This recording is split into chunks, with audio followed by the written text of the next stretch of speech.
हे guys welcome back to my channels. So आजको दिन हामीले सिग्नल एप्लिकेसनको रिभ्यू गर्दैछौँ, तर पहिला हामीले यो कुरा बुझिराखौँ कि यो एप्लिकेसनको हामीलाई किन आवश्यक छ। जबकि हामीसँग राम्रो एप्लिकेसन छ वाट्सएप, तर याद गर्नुहोस् कि भर्खरै वाट्सएपको एउटा स्टेटमेन्ट आएको छ जसमा वाट्सएपले आफ्नो नयाँ प्राइभेसीलाई ल्याएको छ। तो यदि हामीले उसको प्राइभेट पोलिसीले एक्सेप्ट गऱ्यौँ भने हामीहरूको धेरै इन्फर्मेसनहरू वाट्सएपले क्याप्चर गर्छ अनि वाट्सएपले फेरि त्यो इन्फर्मेसन फेसबुकमा गएर सेयर गर्छ, जस कारणले यिनीहरूले बिजनेसमा एडको लागि त्यो युज गर्ने गर्दछन्। सो तपाईँहरूको धेरै टाइम नलिकन हामीले यो एप्लिकेसनको रिभ्यू गरौँ। यो एप्लिकेसन वाट्सएप भन्दा नि मलाई चाहिँ एकदम खास राम्रो लाग्यो। यसमा धेरै प्राइभेसीहरू छ जो हाम्रो प्राइभेसीहरूलाई कसैले बाहिर मान्छेले थाहा नपाउने तरिकाको प्राइभेसी छ, धेरै सिस्टम छ। सो टाइम वेस्ट नगरिकन अब हामीले यो एप्लिकेसनको रिभ्यू गरौँ। पहिला स्क्रिनमा जान्छौँ मोबाइलको, त्यसमा हामीले प्ले स्टोर ओपन गर्छौँ अनि प्ले स्टोरमा हामीले सिग्नल डाउनलोड गर्दछौँ। यो हेर्नुहोस्, यो चाहिँ एप्स हो सिग्नल, यसलाई इन्स्टल गरिदिउँ।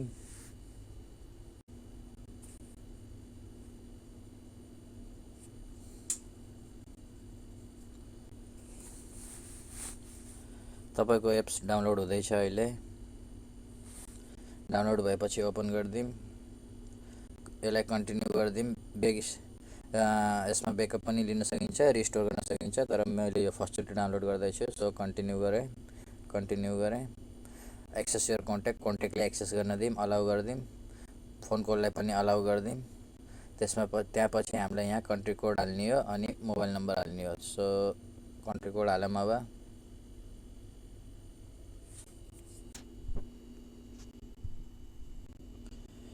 मोबाइल नम्बर यसमा हाल्यौँ, नेक्स्ट गरिदिउँ। यसमा तपाईँले फेरि एउटा ओटिपी पठाएको हुन्छ, त्यो ओटिपी चाहिँ हामीले फेरि यसमा भर्नुपर्छ। ओटिपी तपाईँको मोबाइलको मेसेजमा आउँछ।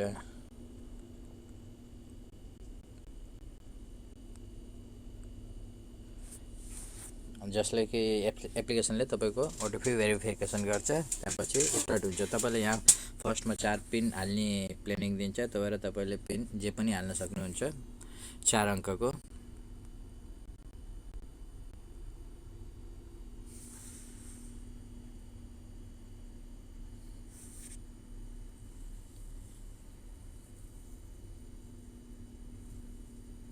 यो एक्स्ट्रा अप्सन दिएको हो, जो कि वाट्सएपमा ओटिपीको अप्सन हुने थिएन। यसमा हामीले युजर नाम हाल्यौँ अनि त्यहाँपछि नेक्स्ट गरिदिन्छौँ। यो तपाईँको एप्स रेडी भइसक्यो।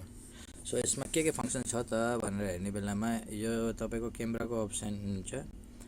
क्यामेराको अप्सनमा तपाईँले भिडियो, पिक्चर रेकर्ड गरेर हाल्न सक्नुहुन्छ। एउटा यो अप्सन छ, यसमा चाहिँ तपाईँको कन्ट्याक्ट यसमा पुरै देखाएको हुन्छ। यदि तपाईँको कन्ट्याक्टमा तपाईँले केही एड गर्न परेको एड गर्नको लागि तपाईँले यो माथिको अप्सनमा जानुहोस्, किबोर्डको अप्सनमा गएर तपाईँले आफ्नो मोबाइल नम्बर साथीहरूको जे छ त्यो हालेर सेभ गर्न सक्नुहुन्छ। सो मैले यहाँ केही सेभ गर्न चाहन्न अहिलेको लागि। सो फेरि ब्याक गएपछि हामीले यसमा 3 डटमा जाने, 3 डटमा गएर सेटिङमा जाने, सेटिङमा गएर सेटिङ मिलाउन पर्यो। एसएमएस एन्ड एमएमएस यो सेक्सनमा पनि हामीलाई राम्रै छ त। एसएमएस डेलिभरी रिपोर्ट भन्ने अप्सन छ, जसमा हामीले ओके गरिदिएपछि यदि हामीले कुनै मेसेज पठाएका छौँ भनेका त्यसको डेलिभरीको डबल क्लिक भनेर त्यो हामीलाई देखाउँछ हाम्रो मोबाइलमा, अनि हामीले थाहा पाउँछौँ कि मेसेज सेन्ड भइसकेको छ कि भयो छैन। अनि वाइफाई कलिङको पनि अप्सन छ, यसलाई पनि मैले अन गरेर राखिदिन्छु। त्यहाँपछि फेरि ब्याक जाम, नोटिफिकेसन छ। नोटिफिकेसनमा यसमा पनि साउन्डको एउटा छ कि जसमा हामीले थाहा पाउँछौँ, साउन्डको आवाज आउँछ, मेसेज जाने बित्तिकै भाइब्रेटको छ। एलइडी कलर छ, एलइडी कलर यदि अफ, ओहो यसमा त धेरै कलरको अप्सन रहेछन् त। मलाई ग्रिन कलर खासै मनपर्छ, तर म ग्रिन कलर राखिदिन्छु। चार्टको साउन्ड पनि राख्न सक्नुहुन्छ।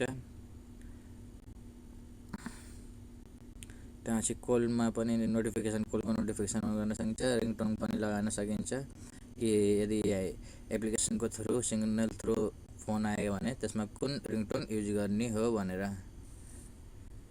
यसलाई फेरि ब्याक जाम, हामी प्राइभेसीमा जाम। प्राइभेसीमा यसमा स्क्रिन लकको पनि अप्सन दिएको छ। यो ओन्ली फर द एप्सको लागि हो। यो पनि राम्रो अप्सन रहेछ त, जो कि वाट्सएपमा यो अप्सन थिएन। अनि त्यसपछि अर्को अप्सन छ स्क्रिनको सेक्युरिटीको लागि पनि छ, यो पनि वाट्सएपमा थिएन।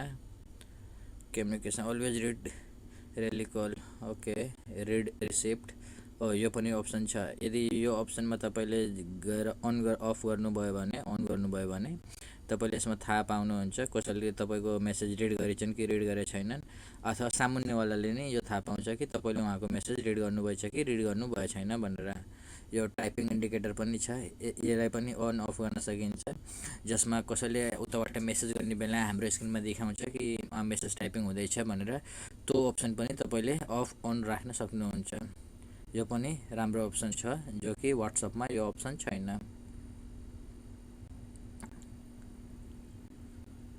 अलाउ फ्रम एनी वान, यो पनि एउटा राम्रो अप्सन छ यसमा, जसमा कि तपाईँलाई यदि कसैले मेसेज गर्न चाहन्छन् जो तपाईँको कन्ट्याक्ट लिस्टमा छैन भनेका उनीहरूको थ्रु मेसेज आओस् कि नआओस् भनेर पनि तपाईँले यो सेटिङ मिलाएर राख्न सक्नुहुन्छ। यहाँ तपाईँले जो पहिला पिन हाल्नुभएको छ त्यो पिन चेन्ज गर्ने अप्सन पनि छ। अनि पिन रिमाइन्ड गरेर राखिराख्ने वान टाइमको लागि कि हामीले नबिर्स्यौँ भनेर त्यो पनि अप्सन यसमा देखाउँछ प्राइभेसीमा। प्राइभेसी पछि जाउँ हामी अपियरेन्समा गएपछि थेम्सको सिस्टम छ, ल्याङ्ग्वेजको सिस्टम छ। ल्याङ्ग्वेजमा यसमा इङ्ग्लिस, अरबी अनि धेरै ल्याङ्ग्वेज, बङ्गाली सङ्गाली चाइनिज धेरै ल्याङ्ग्वेज रहेछ। फिलिपिनो ल्याङ्ग्वेज पनि छ यसमा, हिन्दी ल्याङ्ग्वेज छ, इन्डोनेसियन, जापानी, इटालियन, कोरियन धेरै ल्याङ्ग्वेज रहेको रहेछ। तर यसमा मलाई लाग्दैन कि नेपाली ल्याङ्ग्वेज छ, तर ठिकै छ, हामी इङ्ग्लिस पढ्ने मान्छेलाई अब नेपाली किन नै चाहियो त, अब नभए नि ठिक छ होइन त। ओके, उर्दू ल्याङ्ग्वेज पनि रहेछ, बट यसमा नेपाली ल्याङ्ग्वेज छैन। सो मैले यसलाई इङ्ग्लिस ल्याङ्ग्वेजै राख्न चाहन्छु, त्यो मेरो लागि सजिलो हुन्छ। अथवा सिस्टम डिफल्ट पनि सेम ल्याङ्ग्वेज राखेका पनि ठिकै छ। त्यसपछि जाम च्याट एन्ड मिडियामा। च्याट एन्ड मिडियामा डाउनलोडको अप्सनमा छ। च्याट एन्ड मिडियामा यदि मैले मोबाइल डेटा युज गर्दैछु भनेका इमेज, अडियो, भिडियो र डकुमेन्ट कुन क्याटेगोरीमा म डाउनलोड गर्न चाहन्छु भन्ने पनि अप्सन छ। यदि मेरो डेटामा मात्रै मैले युज गर्दैछु, फिलहालको लागि म सब बन्द गरिदिन्छु। मलाई मोबाइल डेटा युज गर्ने बेला कुनै पनि यसबाट डाउनलोड गर्ने छैन, न अडियो, न भिडियो, न डकुमेन्ट, न इमेज। ओके, अनि वाइफाईको अप्सनमा मैले सब डाउनलोड गर्न राख्न सक्छु, ताकि वाइफाई त फ्रीको हुन्छ। सो यसमा मलाई केही घाटा हुँदैन। अनि रोमिङमा भएको बेला पनि मैले कुनै पनि रोमिङमा गर्न चाहन्न। यो पनि एउटा राम्रो अप्सन रहेछ यसमा, जो कि वाट्सएपमा छैन। यसमा च्याटको तपाईँले मेसेजको साइजहरू राख्न सक्नुहुन्छ। यसमा मैले नर्मल साइज नै राख्छु। अनि अर्को हो सो इम्प्याक्टिभ बटन भन्ने, यो चाहिँ के हो, यो मैले अलि बुझिनँ के हो। अनि युज सिस्टम इमोजी, ओके, यो सिस्टम पनि मैले अप्सन पनि मैले अन गर्न चाहन्छु, ताकि मैले सिस्टमको इमोजीहरू युज गर्न सकेँ। Enter key second pressing the enter key will second text message, okay, यो पनि अन गरिदिन्छु, ताकि मैले इन्टर गर्ने बित्तिकै सेकेन्ड प्रोसेसमा जाम जो मेसेज गर्दैछु। यसमा च्याट ब्याकअप पनि छ, जसको कारणले हाम्रो डिलिट भएको मेसेज नि हामीले ब्याकअप लिन सकिन्छ। अब फेरि पछि गएर हेरौँ, यसमा स्टोरेजमा जाम। स्टोरेजमा मोबाइलमा मैले जो मेसेज आउँछ यसलाई कति दिनसम्म मैले मोबाइलमा राख्यौँ त्यहाँ चाहिँ अटोमेटिक डिलिट हुन्छ भन्ने हो। फरएभर भनेका यसो गरेका हामीले ख्याल गरिन्न, अनि धेरै मेसेजहरू हाम्रो मोबाइलमा आउँछ र मोबाइल ह्याङ हुने गर्छ। सो मैले यसलाई 30 डेमा गर्छु। 30 डे पछि अटोमेटिक मेसेज डिलिट हुन्छन्। कन्भर्सेसन लेन्थ लिमिट, ओके, एउटा च्याटमा हामीले कति कन्भर्सेसनको लिमिट राख्न सकिन्छ भन्ने कुरा हो। यसमा ठिकै छ, फिलहालको लागि त नोनमै राखौँ। 5000 मेसेजको अप्सन छ, 1500, 100 मेसेजको अप्सन छ। मैले नोनमा राख्छु कि हामीले अनलिमिटेड कुरा गर्न सक्यौँ, त्यसमा केही गाह्रो हुँदैन। अनि अर्को लास्ट अप्सन छ क्लियर मेसेज हिस्टरी, जसमा गएर हामीले मोबाइलमा भइरहेको मेसेजहरूलाई क्लियर गर्न सकिन्छ। सो यसमा अप्सन चाहिँ बढिदिएको रहेछ, जे भए पनि। स्टोरेजको भयो, अनि लिङ्क डिभाइस भन्ने चाहिँ यो पनि मैले बुझेको छैन खासैमा। अर्कोमा गयो हेल्पमा गएपछि how do you feel, okay, contact us. यदि हामीलाई सिस्टममा केही प्रब्लम लागेको छ भने हामीले मेसेज थ्रु गर्न सकिन्छ, अनि यसलाई रेटिङ पनि दिन सकिन्छ। त्यहाँपछि फेरि अर्को छ एडभान्समा के देखाएको छ भनेका सिग्नल, मेसेज एन्ड कल देखाइछ। एडभान्स पिन सेटिङ देखाएको छ, जसको हामीलाई जरुरत छैन। सबमिटेड अब ओके। डिलिट अकाउन्टको एउटा अप्सन यहाँ रहेछ एडभान्समा, जसको थ्रु गएर यदि हामीले यो नम्बरमा चालु यो एप्लिकेसन युज गर्न चाहेनौँ भने क्या हामीले अकाउन्ट डिलिट गर्न सकिन्छ सजिलै तरिकाले। अनि डोनेट टु सिग्नल भन्ने अप्सन छ जसको थ्रु हामी गएर ओहो यो चाहिँ भन्नाले यो एप्लिकेसनले हामीले पैसा डोनेट गर्ने सिस्टम हो जो कि हामीले गर्न चाहन्न किनभने यति पैसा धेरै भएको छैन कि हामीले कसैलाई डोनेट गरौँ। सो आफ्टर अल मैले हेर्ने बेला यो मलाई ठिकै लाग्यो। त्यसमा गएर हामीले ओके यसमा गएर हाम्रो फोटो चुज गरेर हामीले फोटो राख्न सकिन्छ एप्लिकेसनमा। तपाईँले फोटो आफ्नो बनाएर राख्नुहुन्छ ताकि तपाईँको आइडी नम्बर कसैले सेभ गरेर सेम एप्लिकेसन युज गर्दैछन् भनेका तपाईँको फोटो त्यहाँ सो होस्। त्यसपछि यसमा पनि त्यही कुरा हो। सो आफ्टर अल मलाई यो एप्लिकेसन चाहिँ व्हाट्सएप भन्दा नि राम्रो लागेको छ। सो गाइस यदि तपाईँले अहिलेसम्म मेरो च्यानललाई सब्सक्राइब गर्नुभएको छैन भने सब्सक्राइब गरिदिनु होला अनि साथमा बेल आइकन पनि दबाइदिनु होला। तपाईँलाई यो एप्स कस्तो लाग्यो त यसको लागि तपाईँले मलाई कमेन्ट गर्न सक्नुहुन्छ। खास भनौँ भने मलाई त यो एप्स 1 नम्बर राम्रो लागेको छ। बाँकी तपाईँहरूको इच्छा हो तपाईँलाई कस्तो लाग्यो तपाईँले प्लिज कमेन्ट गरिदिनु होला। यस्तै भिडियो मैले तपाईँहरूको लागि फ्युचरमा पनि नयाँ नयाँ एप्लिकेसनको अपडेट ल्याएर आउँदै गर्दछु। धन्यवाद।